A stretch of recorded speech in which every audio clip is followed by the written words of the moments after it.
Bonjour, c'est encore moi. Que se passe-t-il en ce moment de rigolo sur la planète des communistes de gauche? Première petite histoire qui n'a l'air de rien, mais qui a quand même un certain pouvoir symbolique. À mon avis, ça va me donner l'occasion d'une bonne grosse digression. Donc j'espère que tu t'es préparé des tartines. En décembre 2024, l'archiduc de Québec interdit les feux de cheminée. Mais il rassure les vaches, ne vous inquiétez pas, il n'y aura pas de police des foyers, c'est-à-dire qu'il n'y aura pas d'inspecteur pour vérifier que vous respectez mon décret d'interdiction de faire du feu dans vos cheminées. Parce que le feu, c'est pas bien, tout ça. Je rentre pas dans les détails du pourquoi, comment les feux de foyer sont interdits. Je pense que là, on est tous au courant qu'en terrain communiste, plus rien ne nous étonne, donc pourquoi pas interdire les feux de cheminée. Et donc ça, c'est en décembre 2024. Que se passe-t-il un an plus tard? Mais tu l'as déjà deviné, en décembre 2025, donc tout récemment. Feu de foyer, la ville de Québec utilise des caméras thermiques pour appliquer sa réglementation. Donc ça n'a pris qu'une petite année. Bon, bah évidemment, c'est à cause des saisons qui viennent trop lentement, hein. Si on pouvait avoir 3 hivers par an, ce serait quand même plus pratique. Les feux de foyer à Québec sont toujours interdits, mais cette fois-ci, on a trouvé des ressources, ça c'est une bonne nouvelle, pour vérifier que les vaches respectent le décret. Et on nous dit que 66 contrevenants ont été avertis, donc il n'y a pas encore d'amende, hein, son archiduc est quand même bien bon. Mais l'année prochaine, attention, ça ne se passera plus de la même manière. En tout cas, l'histoire est intéressante au moins pour 2 aspects. Mais avant ça, je vais quand même me réjouir de la bonne nouvelle que traduit cet article, c'est que si on a les ressources pour contrôler que les vaches respectent l'interdiction de faire du feu dans les cheminées, c'est qu'on est riche et que en plus, il n'y a plus de crimes parce que la police s'ennuie. Elle n'a pas de crimes à résoudre, il n'y a pas eu de vol, d'agression, de meurtre, de viol, non, non. Québec est une ville absolument paisible, sans raquettes, sans aucun problème de violence nulle part. Donc, on peut très bien affecter des policiers à la vérification des feux de cheminée. Ça, c'est quand même une bonne nouvelle, parce qu'on n'arrête pas de se plaindre que tout va mal, mais non. Au moins, à Québec, ils ont réussi quelque chose. Il y a un petit paradis là-bas. Si on en est à vérifier les cheminées des gens, c'est vraiment qu'on a atteint un niveau de sérénité d'une altitude mais vraiment enviable. Moi, j'ai un petit peu de la salive dans la bouche quand je vous dis ça. Qu'est-ce que ça symbolise alors, cette histoire de feu de foyer interdit? C'est une belle illustration du chaos politique. N'importe quelle règle peut être renversée du jour au lendemain, pour n'importe quelle raison. Toi, la vache qui vote, t'as l'impression que c'est bien organisé parce qu'il y a des règles, mais tu te rends pas compte que les règles n'existent pas, en fait, en tant que telles. Les règles sont au bon vouloir de l'archiduc et de son administration. Et puis des gens qui émettent des avis, tu vois. Des fois, toi-même, on te demande ton avis. Après, on en tient plus ou moins compte. Si ça ne nous arrange pas, on change un peu les chiffres. De toute façon, tu ne le sauras jamais. Tu ne peux pas le vérifier, ce qui se passe. Dans tous les cas, même si tu crois en une démocratie où vraiment à chaque fois c'est la volonté du peuple qui s'exprime, que ce soit l'administration ou le peuple, tout ça c'est de la singerie arbitraire basée sur des préférences en temps réel. Ce ne sont donc pas des règles. La politique, c'est bel et bien l'anomie, l'absence de règles. C'est rajouter une immense épaisseur d'incertitude à la vie de chacun. Et ça, c'est absolument inévitable quand des décisions imposées à tous sont le fruit du bon vouloir d'une poignée de personnes, même si cette poignée est énorme, la poignée elle-même ne sait pas quelle décision elle prendra dans l'avenir. L'incertitude créée par la politique crée un chaos permanent. Alors cet exemple de feu de cheminée a l'air banal, mais multiplie ça par 14 milliards avec toutes les réglementations qui existent et qui changent tout le temps, soit par abrogation, soit par surgissement, soit par changement de critères, de chiffres, de machins, de durée, de tout ce que tu veux, de tarifs, de permis, enfin bref, tout ça emprisonne chacun dans un chaos dont il n'a pas le droit de sortir sous peine de mort, Je te rappelle que si tu ne payes pas tes impôts, si tu ne te plies pas à leurs règlements, la police débarque, et si tu te défends contre la police, on sait ce qui se passe. Donc c'est une menace de mort générale, et cette incertitude conduit donc forcément chacun à vivre de plus en plus, au fur et à mesure que ces réglementations absurdes surgissent, disparaissent et ressurgissent, ça conduit chacun à se rétrécir dans son horizon temporel, puisque l'avenir est de moins en moins prévisible. Et donc, ta préférence temporelle augmente. La préférence temporelle, je rappelle que c'est le poids que tu accordes au présent par rapport au futur. Plus tu accordes de valeur à l'instant présent et au futur immédiat, plus ta préférence temporelle est élevée. Et en comparaison, moins tu accordes de valeur au futur. Donc une préférence temporelle basse marque un certain intérêt pour le futur et donc tu vas agir en conséquence. C'est là qu'on rentre dans des comportements d'épargne, d'investissement, de projets à long terme, etc. La préférence temporelle élevée correspondra plus, caricaturalement bien sûr, à une consommation effrénée. Et après, tu as une pente entre les deux. Je ne sais pas si elle est linéaire, je m'en fous. C'est un principe. La préférence temporelle augmente de toute façon avec l'urgence. Des gens qui sont en situation de vie ou de mort parce qu'ils sont poursuivis par un dinosaure ont une préférence temporelle à ce moment-là extrêmement élevée. Ils courent, ils crient, ils cherchent des fusils. Pareil, quand on est dans un incendie ou un tremblement de terre, il faut absolument se sortir de la situation. L'horizon temporel est extrêmement bas, la préférence temporelle est extrêmement élevée. Quand on a un chaos institutionnalisé par la politique qui s'empare de la vie de chacun, et ben cette préférence temporelle, généralement, augmente pour tout le monde. C'est mécanique. On n'a pas le choix. On pourrait avoir le choix, mais ça servirait à quoi, puisque n'importe quel projet de long terme peut être cassé n'importe quand par une décision arbitraire sécrétée par la glande politique. Cette préférence temporelle qui augmente, je t'avais dit que la digression serait juteuse, ça pousse donc à la consommation, mais aussi au crime. Le crime, c'est de la consommation extrêmement rapide, sans vouloir fournir l'effort nécessaire qui aurait permis d'obtenir la même consommation. C'est un raccourci, le crime. Et ça montre une préférence immense pour le présent par rapport à l'avenir, puisqu'on doute de l'avenir au point qu'on n'a pas envie d'y penser, on préfère tout de suite. Donc ce chaos général, cette anomie politique, causée par les fonctionnaires et les députés et les ministres, ça augmente mécaniquement le crime. Il y a des gens qui sont toujours à la marge, qui sont toujours à la limite de basculer. Si on augmente leur raison de préférer le présent à l'avenir, ils vont franchir le pas et commettre des crimes, des agressions. La politique sécrète le crime. Il n'y a aucun moyen que la politique fasse diminuer le crime. Le système politique démocratique, quel qu'il soit, augmente le crime par rapport à une situation de droit naturel. Toute chose égale par ailleurs, la politique génère du crime.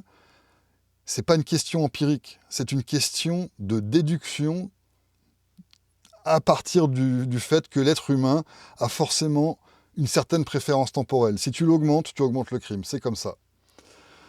D'ailleurs, quand on parle de ces réglementations de feux de cheminée, on en a ri avec Roxane la banane que je salue, on en rit régulièrement avec Bhaskar et Stéphane quand on fait les revues de presse. Toutes ces réglementations débiles que l'on raille, ça jette une image extrêmement défavorable, pour être poli, sur l'administration, sur les réglementations, sur la législation en général. Et donc, ça augmente encore l'irrespect pour les réglementations et ces trucs-là, ce qui pousse aussi au crime quelque part, puisque le crime devenant finalement plus que dans la tête des gens une notion relative, puisque personne ne pense au principe de non-agression. Et certains prétendent que justement la fraude fiscale est un crime, mais puisque les règlements sont stupides, puisqu'ils correspondent aussi au feu de foyer, etc., on fait un gros amalgame, je fais de superbes liaisons, on fait un gros amalgame de tout ça, Finalement, il n'y a plus rien qui vaut quoi que ce soit, on est dans un relativisme pur, et moi, si j'ai envie de cambrioler une maison, bah pourquoi pas, je vais trouver de bonnes raisons. Regarde, tout est relatif. Donc le bordel social créé par la politique, la mairie, le ministère, le machin de mes couilles, ça augmente le crime, non seulement parce que ça pousse les gens dans une préférence temporelle élevée, mais aussi parce que ça enlève toute notion de respect, de règlement et de choses comme ça. Je respecte aucun règlement politique, j'ai pas dit qu'il fallait respecter les réglementations de la mairie. En revanche, quand on s'adresse à une population qui ne sait pas faire la différence entre le droit naturel et le droit positif, bah les deux passent à la trappe. Tu vois ce que je veux dire ?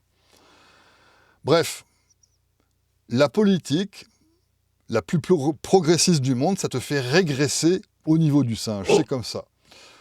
D'ailleurs, l'histoire d'après va aussi un peu dans le même sens. Regarde ce qui se passe. Ça, c'est le petit fait divers de la semaine. Une agente du fisc ciblait des gardiens de prison et des investisseurs en crypto-monnaie pour un mystérieux commanditaire. Autrement dit, elle relevait les informations personnelles, puisque le fisc et l'État en général sait tout sur ta vie, de A à Z.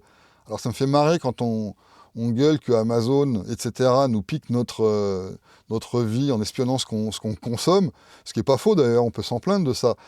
Mais c'est rien comparé à ce que c'est l'État sur toi, hein. Amazon sait que tu préfères le Nutella à la confiture de fraises, mais l'État, il sait où tu es né, où tu as été à l'école, où tu travailles, avec qui tu es marié, quelle voiture tu as, quel âge tu as, quelle maladie tu as. Enfin, tu vois ce que je veux dire ? Il y a quand même plusieurs ordres de grandeur de différence entre l'espionnage de l'État et l'espionnage d'Amazon ou de Facebook. Bref. L'agente du fisc vendait des adresses et des noms de gens à kidnapper, alors pour des affaires criminelles qui, dont j'espère, étaient fort juteuses, hein, parce que tant qu'à faire, autant que ça rapporte, ces saloperies. Donc voilà la porte ouverte au crime, encore une fois, par les singes communistes. Et ce qui est génial, c'est que les gauchistes vont réclamer encore plus de fisc et de taxes, donc ils vont encore réclamer davantage de contrôle et de portes ouvertes au crime au nom de leur putain de justice fiscale de primates avariés. Mais sur quelle planète on vit ? La prochaine histoire est tout aussi délicieuse au premier degré, puisqu'on peut se faire rembourser sa galette des rois par la sécurité sociale. Apparemment parce que quand c'est sans gluten, ça rentre dans une certaine catégorie de produits. Ça illustre bien aussi le génie administratif et le fait que les gens trouvent toujours un moyen de rentrer dedans pour n'importe quel motif. Du moment que ça coche les cases du formulaire, tu as droit à ta subvention, tu as droit à ton machin. Et donc, il n'y a pas de fin à ça.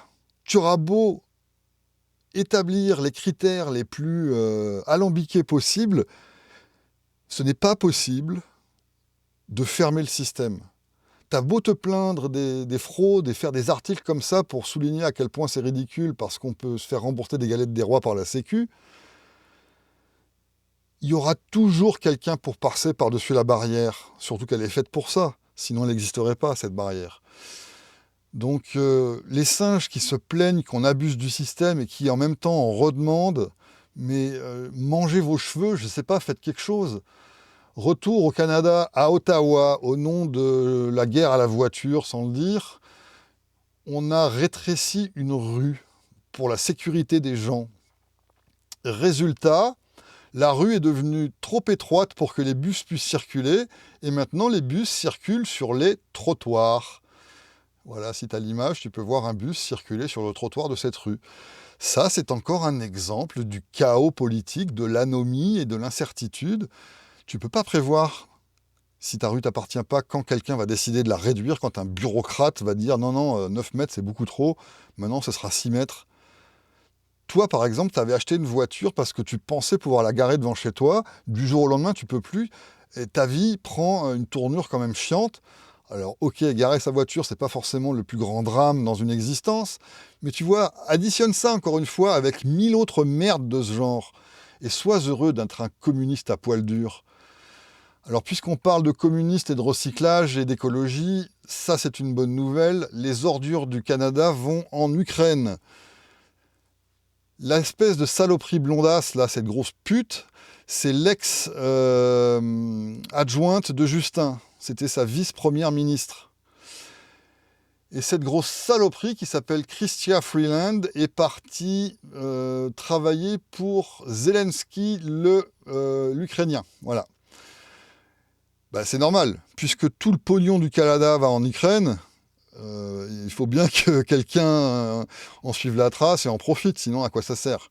Donc Chrystia, elle s'est dévouée, elle va suivre le pognon canadien là-bas, va prendre quelques vacances chez machin, Zelensky. C'est quoi son prénom déjà? Oui, Volodymyr, avec 2 Y, putain, ça doit faire pas mal au Scrabble, ça.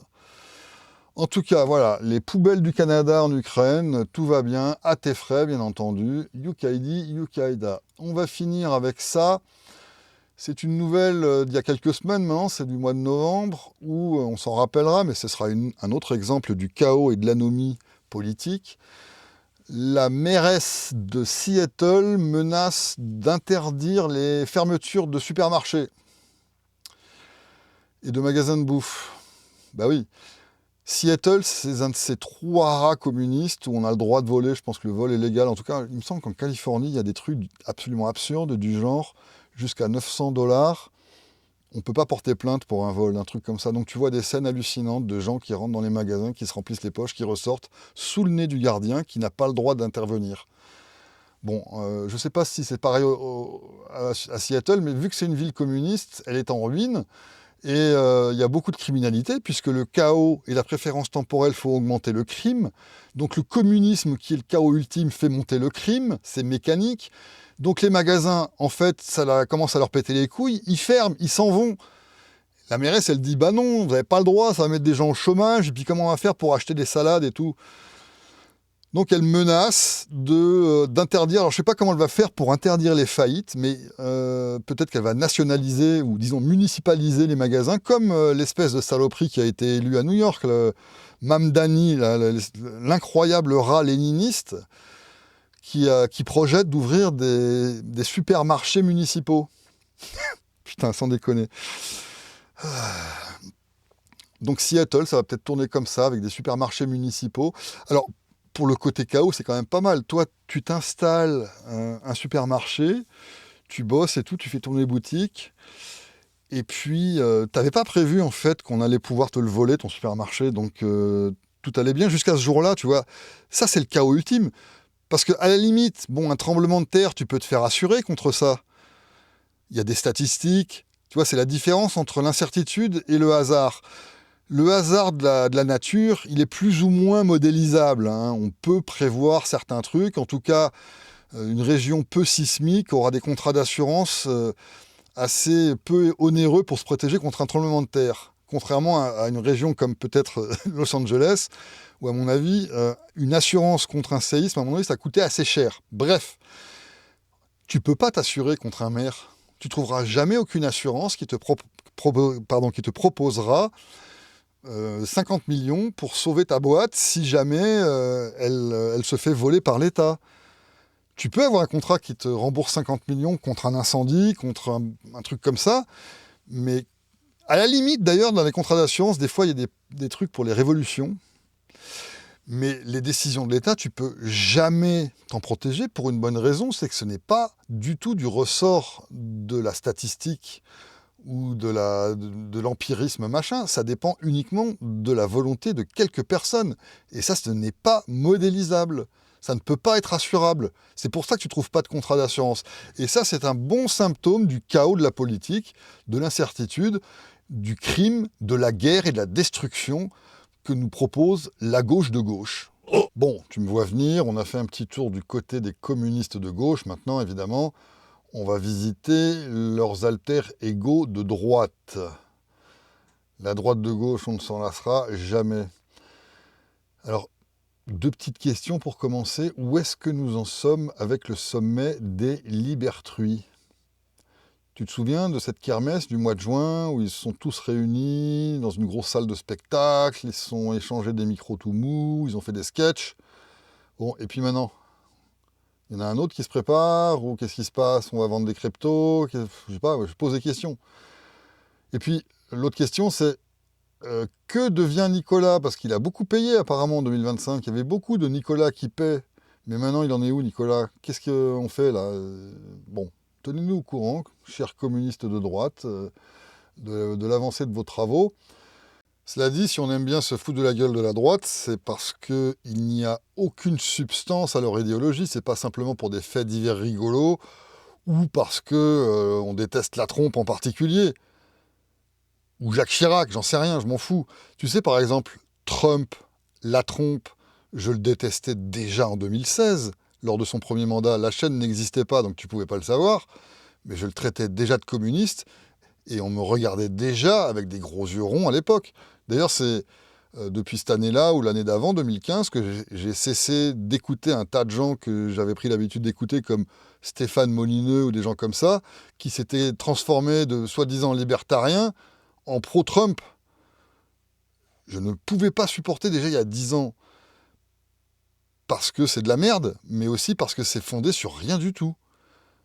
La trompe, c'est un épiphénomène. Il est absolument ignoble dans son action, mais tout ce qui est censé le justifier n'est pas mieux. Regarde, je suis venu aujourd'hui avec un petit livre que tu connais sans doute, La route de la servitude de Hayek. Hayek est un faux libertarien, et c'est pas un concours de pureté ou je sais pas quelle expression de débile tu vas vouloir encore employer en tant que minarxiste pour le défendre. Ce livre est une abomination, parce que 95% relève effectivement de la doctrine libertarienne, et le poison, c'est le 5% qui reste, où il accorde une place à l'État pour des fonctions régaliennes, voire même pour un petit filet social. Donc tu imagines le poison que c'est, et c'est ce genre de truc qui alimente ce qu'on appelle la droite. Hayek, c'est de la merde, d'accord? Même sur le plan économique. Alors je te raconte pas Milton Friedman et autres dégénérés qui ont suivi, mais déjà ça, c'est très très mauvais. Lis-le si tu veux t'en persuader, tu peux le télécharger de zérocratie.xyz. C'est de la merde. Alors je ne veux pas cracher sur Hayek pour tout. J'ai lu ce bouquin de lui qui est très bien. Et ça le rend d'autant plus suspect. Dans ce livre, Hayek fait la part des choses entre les sciences sociales et les sciences de la nature, pour montrer que les sciences sociales, justement, ne peuvent pas être empiriques, pour des questions d'épistémologie. Ce livre l'explique très bien. Il n'est pas très épais, il se lit bien sur la plage. Ça, c'est un bon livre de Hayek. Et c'est pour ça que quand tu lis ça, tu te dis, mais il se contredit, ce gros débile. Et quand les gens se contredisent, ils sont soit bêtes, soit corrompus. Hayek, je ne sais pas dans quel camp il est, mais vu qu'il a gagné un prix Nobel... Il y en a une autre aussi que j'avais envie d'insulter en public, c'est bien sûr votre idole à tous, les minarxistes, Ayn Rand. Et me dites pas que je ne l'ai pas lu. J'ai aussi lu ces romans de merde. Alors, les romans comme Atlas Shrugged, c'est pas mal, les idées sont sympas, mais sans déconner, c'est lourd. Après, tu me diras, c'est une question de goût, parce que le style, évidemment, on ne partage pas tous les mêmes affinités. Mais bon, les romans, ça peut aller, disons. Mais ça c'est du niveau CM2, quoi. Il y a des trucs intéressants, avec lesquels on va être d'accord, mais qui sont jamais justifiés. Et après, elle te sort des trucs sur le régalien, la propriété intellectuelle. Ce truc-là, en particulier, c'est vraiment de la pisse. Il y a celui-là aussi que j'ai lu. L'objectivisme, sans déconner, c'est vraiment de la foutaise quand tu lis ça. Il n'y a aucun axiome, il n'y a aucune déduction solide. En fait, ces genres de conneries, ça ressemble sur le même genre de... Ça repose sur le même genre de sable mouvant que les saloperies écrites par des socialistes de gauche. Et en plus, tu regardes le chiffre, vendu à 1,3 million d'exemplaires. Tu m'étonnes on dit que ces gens-là sont libertariens. Alors après, toi, quand tu dis que tu es libertarien, tu te dis, ah oui, les gens qui ont lu Ayn Rand. C'est ça qui m'énerve. C'est pour ça que je ne décolère pas contre toute cette droite pourrie qui se regorge là d'écrits à moitié cuits, en fait. C'est tout flasque. Moi, sans déconner, je suis meilleur que Ayn Rand. Je le dis, je te regarde avec mes gros yeux, je suis meilleur que Ayn Rand. On est tous meilleurs que Ayn Rand sur le libertarium. Je vous salue, les gars. Et mesdames, d'ailleurs, il y en a quand même quelques-unes. Nous sommes tous meilleurs que Ayn Rand, ça c'est sûr, et surtout ceux d'entre nous qui publions des choses. Regarde, moi aussi j'ai publié un roman, et ben je te garantis que ce roman est meilleur que Atlas Shrugged. Il est beaucoup plus digeste, beaucoup plus original, il est plus drôle, et il y a des gens en slip, et des singes, il y a des singes. Dans Ayn Rand, il n'y a jamais de singes. Achète Viande tiède, sans déconner, ça c'est un bon roman. C'est pas du Ayn Rand tout moisi, là, chiant et con. Et même sur le côté essai, sérieusement, et je plaisante pas, je te regarde en le disant, dans ce Roger-là, il y a au moins 2 articles Alors je sais que c'est rigolo, Roger, tout ça, mais il y a au moins 2 articles que j'estime bien supérieurs à tous les essais de Ayn Rand. Vraiment, je ne le dis pas pour me... Je me vante bien sûr, mais je ne le dis pas en l'air. Il y a 2 articles, putain, j'en perds mes livres, il y a 2 articles qui sont meilleurs que tout un livre d'Ayn Rand parce que ça part de quelque part. Ayn Rand, on dirait en fait, bah, ce sont des brèves de comptoir, tu vois, un peu alambiquées, un peu longues, avec des développements parce qu'on boit un alcool très faible. On boit de la bière sans alcool, donc ça met beaucoup plus de temps à bourrer la gueule. Et c'est ça, Ayn Rand, c'est un alcoolisme lent et flasque et tiède. Donc, lis-moi plutôt que Ayn Rand, sans déconner, tu perdras moins ton temps, et puis tu seras plus diverti, parce qu'en plus, c'est quand même vachement sec, son truc, c'est pas très marrant. Voilà, donc ça c'était pour la partie littéraire. Ayn Rand, c'est de la merde. L'objectivisme, c'est vraiment de la merde. Et bah, les minarxistes, randroïdes, randiens, machin, vous pouvez aller chier. Enfin, je dis ça, vous pouvez aller chier, j'exagère. Seulement si vous avez envie. Vous faites ce que vous voulez, hein, bien sûr. Et je suis toujours prêt à discuter. Tu peux bien le voir sur un tas de vidéos. Je discute très aimablement avec un tas de gens qui racontent n'importe quoi. Donc je suis prêt à parler avec un randroïde s'il le faut. Et je n'insulterai pas. C'est juste que quand je suis tout seul, je me laisse aller parce que vous m'agacez. Vous me pétez les slips avec vos conneries. Et après, ça justifie des guerres et des merdes. Ayn Rand est en plein là-dedans, hein. Tiens d'ailleurs, pourquoi je parlais d'elle? C'est parce que j'ai une image à te montrer de sa main. Une citation.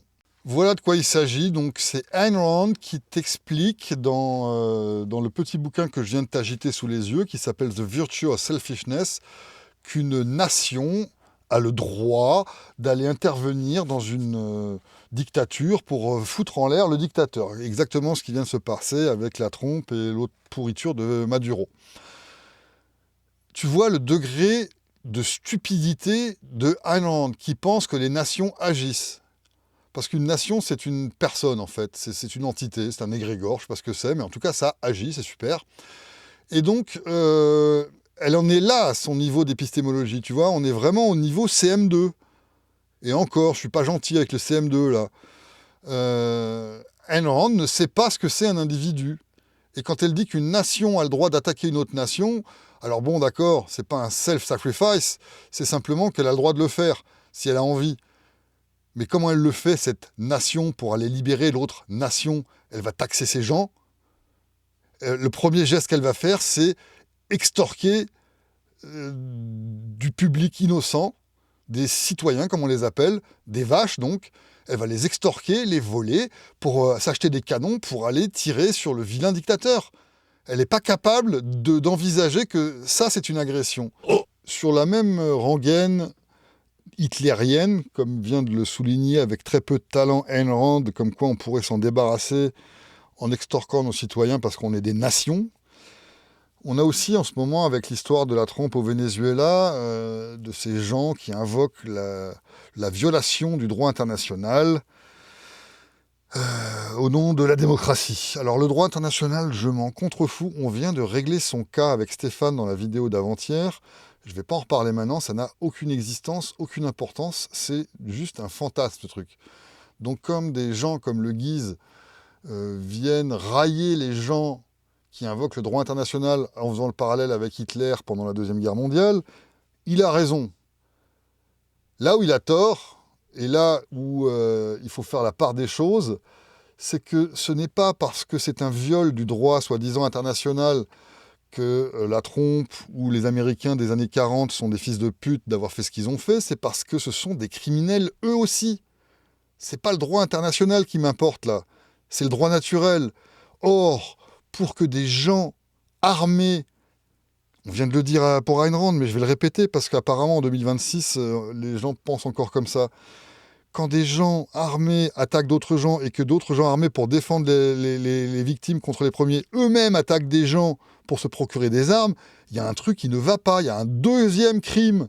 Donc quand les Américains traversent l'Atlantique pour venir bombarder des Allemands, s'ils l'avaient fait à leurs propres frais, avec leur propre crédit, mais je ne pense pas que ce soit ça qui soit arrivé. Je ne pense pas que les équipages de tanks soient allés voir une banque à New York pour dire voilà, j'aimerais m'acheter un tank pour aller bombarder des Allemands, pardon. Et donc, il me faut un crédit sur 50 ans pour m'acheter, disons, un tank et 50 obus, s'il vous plaît. Je vais m'endetter pour 50... Non,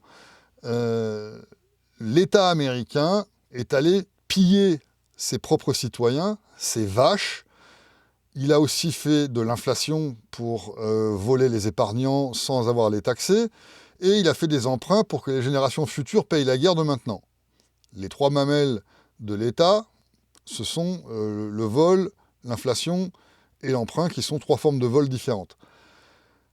C'est ça le premier problème d'une intervention, que ce soit contre Adolphe ou contre Maduro, peu importe. C'est que tu as volé des gens pour le faire. Tu n'as pas le droit de le faire. Toi, comprendre, singe ou pas comprendre? Et alors, derrière ça, apparemment, c'est pas arrivé au Venezuela, donc tant mieux, mais je pense qu'on peut se fier aux archives des années 40 pour voir que des villes entières ont été rasées au nom de la défense contre le nazisme. On a aplati des villes entières de gens innocents au nom de la guerre, au nom de la démocratie, parce qu'effectivement, c'est bien, la démocratie, c'est pratique pour mettre tout le monde dans le même sac. Ah, vous êtes allemand, donc vous êtes l'ennemi. Donc on va vous bombarder, peu importe que vous soyez vraiment des agresseurs ou pas. Il suffit que tu aies le mauvais passeport, t'es mort. Je suis désolé, mais bombarder Berlin, Paris, Londres, je sais pas quelle ville, c'est inacceptable, c'est injustifiable. Les gens qui ont fait ça, ce sont de purs criminels, au même titre que les nazis qui flinguaient des gens. Quelle est la différence entre se faire flinguer par un nazi qui te déteste, par exemple si tu es juif, ou te faire aplatir et te faire pulvériser par une bombe américaine pour faire chier les nazis? Dans les deux cas, t'es mort. Dans les deux cas, ta famille est triste. Dans les deux cas, c'est la ruine, la misère et la catastrophe. Dans les deux cas, c'est un crime immonde. C'est ça qui va pas dans ces putains de guerres, tu comprends? Pourquoi ils font pas la guerre entre eux, tranquille, sur un truc qui leur appartient? Allez vous battre sur des îles que vous aurez rachetées dans le Pacifique ou je sais pas où, et faites pas chier, allez vous battre en Antarctique. Vous empêchez tout le monde d'aller en Antarctique, ça doit être pour y faire la guerre, non? En tout cas, il y a la place là-bas. Vous allez vous bombarder en Antarctique et vous nous faites pas chier. Vous tuez personne qui vous a rien demandé. C'est compréhensible ça pour un singe ou pas comprendre? Donc quand des mecs vont délivrer d'autres mecs, c'est pas le droit international qu'on invoque quand on est un être humain pour dire que c'est de la merde. C'est d'une part parce que cette intervention est financée par le vol et l'extorsion, et deuxièmement parce que les victimes collatérales innocentes, vous n'en avez rien à foutre, vous n'avez aucun respect pour la vie. Vous êtes juste des gros singes de merde, vous êtes des singes cannibales. Allez vous faire foutre, les gens de droite. Allez d'autant plus vous faire foutre que vous êtes des fans invertébrés de la trompe, qui est le pire des communistes de tous les temps, et je dis pas ça à la légère juste parce que j'aime exagérer. Combien il vous faut d'exemples de centralisation, de nationalisation et de planification du marché, de l'économie par ce gros porc? Là, j'ai pris un exemple au pif, on pourrait en faire toute la nuit. Trump va interdire aux institutions financières de grande taille d'acheter des maisons d'habitation familiale. Parce que ça stimule comment dire, la pénurie, en gros, parce que les mecs achètent des maisons pour spéculer là-dessus, et ça fait monter les prix. Trump est tellement bête, ou tellement hypocrite, parce que s'il n'est pas bête, il le sait, que c'est pas du tout la spéculation immobilière des grandes institutions financières pour laquelle j'ai aucune sympathie, hein, qui est la première cause de pénurie. Premièrement, c'est l'État. L'État, ses réglementations, ses permis de construire. L'État, sa banque centrale, sa planche à billets qui fait déraper tous les prix. Voilà la première raison de la pénurie. Les prix augmentent plus vite que les salaires et en plus, tu n'as pas le droit de construire. Comment tu veux que les gens s'achètent des maisons? Tu penses peut-être que empêcher de grosses banques d'acheter des baraques, ça va sauver les gens? Non, c'est de la pure démagogie de connard, ça. T'es vraiment qu'un gros fils de pute, et si t'es quelqu'un de droite, tu n'es juste qu'une petite merde de penser que ça c'est une bonne idée, parce que c'est simplement ce que font des socialistes, ça. C'est de manipuler les prix, de réglementer les marchés, et à chaque fois ça cause d'autres problèmes, et derrière il faut rempiler avec d'autres réglementations, et d'autres tarifs, et d'autres merdes, et la boucle ne s'arrête jamais jusqu'à l'extinction finale. Et toi t'aimes ça, parce que là c'est pas Biden, c'est pas Obama, donc ça va. Donc si c'est la trompe, t'es content, il est gros, il est orange, ça te fait bander. Mais vous êtes vraiment trop bête d'adhérer à ces trucs-là. Surtout que franchement, tout à l'heure on disait que les règlements sont faits pour être contournés. Qu'est-ce qui va se passer là? Eh bien c'est simple, si vraiment les mecs ils trouvent que c'est juteux le marché de l'immobilier, de spéculer là-dessus comme en 2008, c'est ce qu'on est en train de faire là, de créer une nouvelle bulle de 2008, donc il y a des mecs qui vont en tirer bien profit. Tu crois que ça va les arrêter ce genre de règlement? Quand tu as une espèce de saloperie qui est dans les tubulures de la finance corrompue et organisée par l'État, genre Wall Street et compagnie, tu penses vraiment que ce truc-là, ça va l'inquiéter? Au contraire, ça va empêcher une certaine forme de concurrence entre eux, et ceux qui sont les plus malins vont réussir à créer des succursales de la taille suffisamment petite pour que la trompe ne l'empêche pas de spéculer sur des maisons. T'inquiète pas, les rats ont toujours des stratégies de secours. Derrière, il y a aussi cette autre nouvelle où la trompe aurait soi-disant menacé Macron de représailles, encore de tarifs douaniers, si Macron ne monte pas de 200% les prix des médicaments en France. C'est fascinant. Ce qui est fascinant là-dedans, déjà, c'est de croire que c'est vrai. Peut-être que c'est vrai, hein. On ne sait plus. Là, de nos jours, franchement, on est dans un Gorafi en 3D, donc si ça se trouve, c'est totalement vrai, cette histoire. En tout cas, la trompe aime bien railler Macron en public en la racontant. Mais moi, ce que je me demande, c'est parmi les fans français de la trompe, comment vous faites pour digérer ce genre de truc? Parce que si c'est vrai, ça veut dire que s'il a gain de cause, toi, tu vas payer tes médicaments plus cher et t'es content. Parce que une espèce de tas de Saint-Doux orange qui habite aux États-Unis a fait chier le gars que t'aimes pas à l'Élysée. Toi, ça te coûte le double en médicaments, mais c'est pas grave du moment que tu as 5 secondes de jouissance, de l'humiliation de cette sous-merde de Macron. On n'a pas besoin de ça pour humilier Macron. Rien que le fait de voir sa tête, déjà on rit. Donc t'as pas besoin de la trompe pour te foutre de sa gueule à ce petit rat. Alors non seulement tu vas peut-être féliciter la trompe d'avoir de la poigne et d'arriver à faire fléchir des petites merdes comme Macron, mais c'est à tes frais. Déjà, ça me dépasse, mais moi, ce qui me dépasse encore plus, c'est l'exemple que ça donne et comment tu peux avoir envie que ça arrive, ce genre de choses. Comment tu fais pour avoir un esprit si petit que tu t'intéresses qu'au court terme et à ce genre d'éclat, et en plus, c'est à tes frais? Moi, je suis sidéré. Putain de dégénéré plein de diarrhée. Alors tiens, encore une, là, la trompe. Mais non, la trompe, il est libertarien, il n'est pas communiste, arrête d'exagérer. Ah là là, tout ce qui est... c'est quoi le slogan là? Tout ce qui est exagéré est insignifiant, je sais pas quoi, mais va te faire enculer sans déconner. C'est pas un communiste, la trompe, regarde celle-là. Tu le sais déjà, et tu as déjà bandé là-dessus, je suis sûr. La trompe qui dit qu'il va multiplier par de 50%, enfin qui va augmenter de 50% le budget de l'armée, enfin le budget militaire américain fédéral. Ben voyons, pour l'instant, on n'en était qu'à 1000 milliards de dollars. Là, on va passer à 1500 milliards de dollars par an. Par an, attention. Alors, moi, déjà, ça me fait marrer que les gauchistes, ça ne les arrange que quand c'est Bidon ou Obama qui font ça. Hein, on est d'accord que vous êtes tous des débiles profonds. Hein. Mais surtout, les gauchistes, là, on va reconnaître qu'ils sont encore plus ridicules parce que eux, d'habitude, ils râlent contre les super riches, tu sais, Elon Musk. Ah ouais, Elon Musk, il a 300 milliards, on va taxer les riches. Bernard Arnault, il a 200 milliards. Putain, mais ça part en 3 mois de budget militaire aux États-Unis, leur pognon, si tu les taxes à 100%. Et pour une seule année. Il y a d'ailleurs eu des calculs qui étaient sortis il y a quelques années. Si tu taxais les riches à 100% sur toute la planète, non, aux États-Unis, pardon, tu aurais l'équivalent de 8 mois du budget fédéral américain. C'est-à-dire que tu abolis toute l'accumulation de richesses aux États-Unis, tu la transformes en budget administratif, 8 mois plus tard, il n'y a plus rien. Et après, tu nous pètes les couilles qu'il faut taxer les riches, mais t'es vraiment trop con. Et ben, le truc, c'est que la trompe, il veut aussi taxer les riches. Ça le dérange pas, il l'a déjà dit, il l'a déjà fait. Je te rappelle qu'il y a 2 jours, on a parlé du fait qu'il allait taxer les virements en cash de 1%. Donc en fait, la trompe, il taxe aussi les pauvres. Il est sympa, il est égalitaire. Ça, on ne peut pas le reprocher. Il est égalitaire dans sa connerie.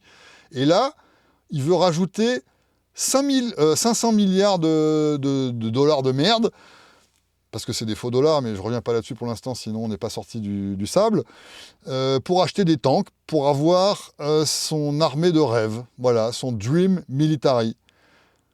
On en est là, quoi. T'as des mecs qui te sortent des slogans dignes de 1930.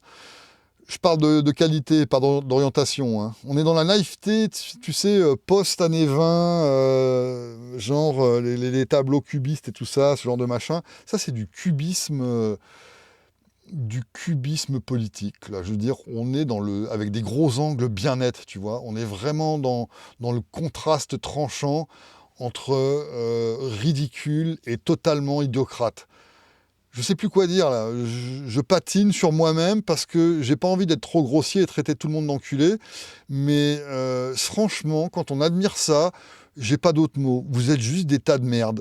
Qu'est-ce qu'il y a de plus communiste que de nationaliser les moyens de production de la mort et les moyens d'asservissement et d'en être fier et de les multiplier chaque année un peu plus? Qu'est-ce qu'il y a de plus communiste que ça? Il n'y a pas de communiste plus communiste que la trompe dans toute l'histoire humaine. Je suis sûr que même Kamala n'aurait pas été aussi loin. En fait, ça aurait été moins pire pour tout le monde, je pense, que cette grosse connasse soit élue à la place de ce tas de merde orange. Bon, et puis bien sûr, c'était la semaine du meurtre de cette femme-là, assassinée par des pourritures de l'ICE. L'ICE, c'est le KGB américain. C'est la Gestapo américaine, c'est des mecs qui se promènent dans la rue avec des flingues et ils tuent des gens. Ou alors ils vont les chercher au bureau, à l'hôpital, sur le chantier, ils les embarquent dans des vannes et puis on ne les revoit plus. Alors je suppose qu'ils ne les mangent pas tout de suite, ils doivent les foutre dans des camps et puis voilà. Bref, on a tous vu ce truc, enfin j'espère que vous êtes au courant du problème. Donc une dame a essayé d'échapper à un de ces gars-là et elle s'est fait tirer dessus, elle est morte. Soi-disant qu'elle avait tenté d'écraser un des mecs. Et comme on le voit sur la vidéo, bien sûr, c'est absolument pas vrai. Elle roulait à 1 à l'heure. Et bref, le type est même pas tombé, tu vois. Donc, bon. Tout ça, c'est de la merde. Mais tu as toute la fange de droite qui prend la défense de ces pourritures de KGB américains, là. Elle avait qu'à obéir, c'est bien fait pour elle. En plus, c'est une connasse, elle était lesbienne, et puis c'était une activiste. Je dis pas que cette dame a bien fait, hein, que c'est très sage d'essayer de résister à des fils de pute armés comme ça. Ça, je dis pas ça. Tactiquement, c'était faible. La preuve, elle est morte. Maintenant, on voit bien que ce sont des assassins et qu'elle n'avait aucune velléité d'agresser qui que ce soit, ni de, tu vois. Et même si c'était le cas, qu'elle était en train d'essayer d'en attaquer un, elle a complètement raté et il n'y a aucune justification à lui tirer dessus. En général, on aime bien la proportionnalité. D'ailleurs, vous qui êtes de gros adorateurs de la législation et de tout ce qui est décidé par des juges, vous le savez qu'on n'a pas le droit à la légitime défense, en général, un peu partout dans le monde, notamment au Canada, en France, aux États-Unis, c'est différent. Donc dans ce pays, à Minneapolis, je ne sais pas du tout si on a le droit de se défendre ou pas. Et quand on se défend, même quand c'est permis, il faut que ce soit proportionnel. Tu n'as pas le droit de découper la tronçonneuse quelqu'un qui t'a mis une gifle. C'est disproportionné. Et dans le droit naturel, il en ira de même d'ailleurs. Il y a une sorte de non-dépassement à respecter pour ne pas empiéter et devenir soi-même un agresseur. Bref, je ne reviens pas là-dessus. Renseigne-toi. Bref, tout ça pour dire que notre ami Arthur s'est fendu d'une explication et d'une remise au carré du problème. Et j'aimerais bien que les singes de droite essayent de la lire, cette explication, parce que ça résume une position civilisée. C'est pas parce qu'on n'aime pas les gens qu'on peut les tuer quand ils font quelque chose de travers. D'ailleurs, je te signale, gros singe de droite, que quand ce sont des singes de gauche qui bloquent la rue, tu sais, en se donnant la main et tout, au nom du CO2, des fois ils se la collent sur l'autoroute, la main, et que toi, tu es bloqué avec ta voiture, là, par contre, tu estimes qu'il est légitime de leur rouler dessus, hein, ou de leur casser la gueule. Et moi, je serais pas loin de penser la même chose. Moi, si tu résistes à mon passage, à un moment donné, la situation va augmenter en intensité. Pourquoi, dans le cas de la dame qui, elle, se fait bloquer par des mecs... Alors, simplement, la différence, c'est qu'eux sont payés par l'État, alors que les gauchistes ne le sont pas directement. Ils sont payés par d'autres mecs. Par ricochet, par l'État aussi, hein, on s'entend. Mais là, c'est des employés directs qui ont une feuille de paye de l'État. Donc là, tu estimes qu'il ils ont le droit de bloquer les voitures, mais des gauchistes qui se collent la main à cause du CO2, eux, n'ont pas le droit de bloquer les voitures. J'aimerais connaître le fonctionnement de ton neurone avarié, s'il te plaît. J'aimerais qu'on m'explique pourquoi on peut taper sur des gauchistes qui bloquent la circulation, mais pas sur le KGB. Ça m'intéresse. On ne sait jamais, hein, peut-être que je vais apprendre des trucs. Et c'est d'ailleurs une jolie façon pour moi de finir sur ça, c'est que en fait, quand vous sortez vos pseudo-raisonnements de merde, de droitard à la con, vous vous revendiquez toujours de trucs du genre l'Occident, la civilisation blanche, je sais pas quoi, le non-gauchisme, le non-wokisme, bref, l'ordre, la force, etc. Et derrière ça, vous dites, ben voilà, pour être réaliste, il faut aller, je sais pas, employer la force, par exemple. Ça, c'est un discours très fréquent, hein.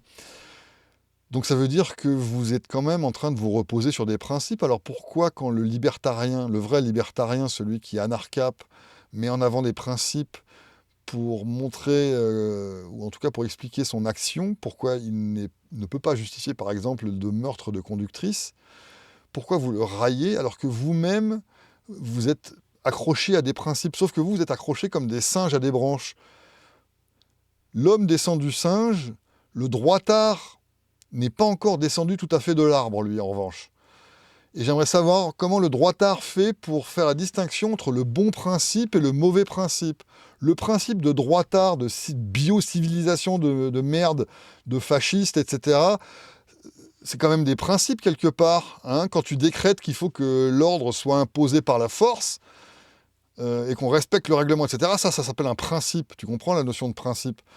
Moi, je t'oppose un vrai principe, le principe de non-agression qu'on peut expliquer, déduire, et on l'a fait des milliers de fois déjà.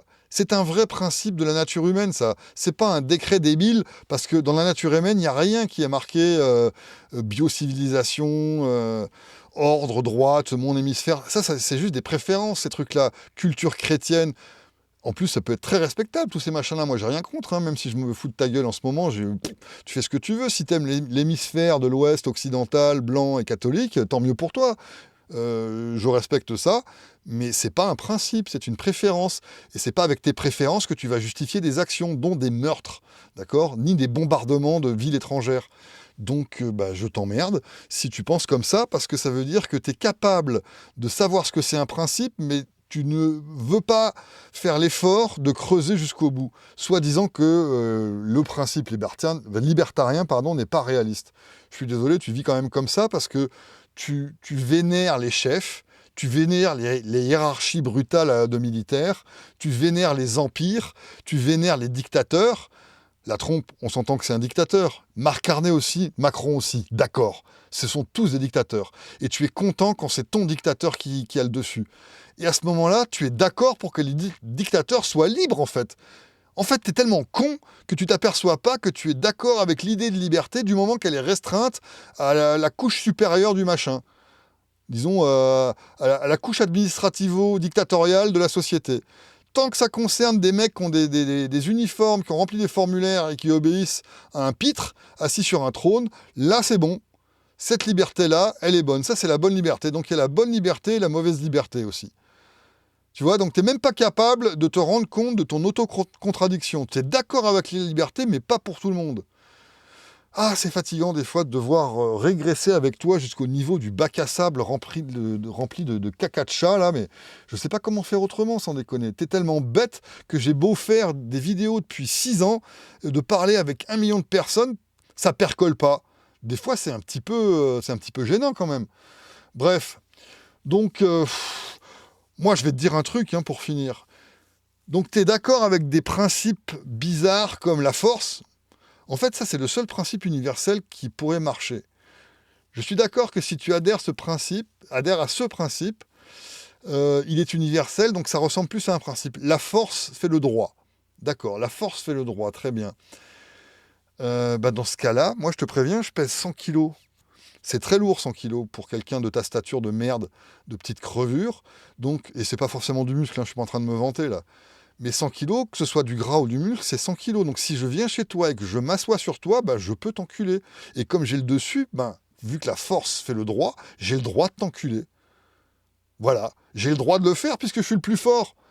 Donc en fait, il suffit que, même si je veux aller plus loin que ton anus, que je m'associe avec quelques collègues qui savent un peu y faire dans la brutalité, on débarque chez toi, on s'installe, on t'encule, on te décapite, on bouffe ton frigo, et puis on n'a rien fait de mal en fait, puisque la force fait le droit, on a été les plus forts, on avait le droit de le faire, tu peux pas te plaindre.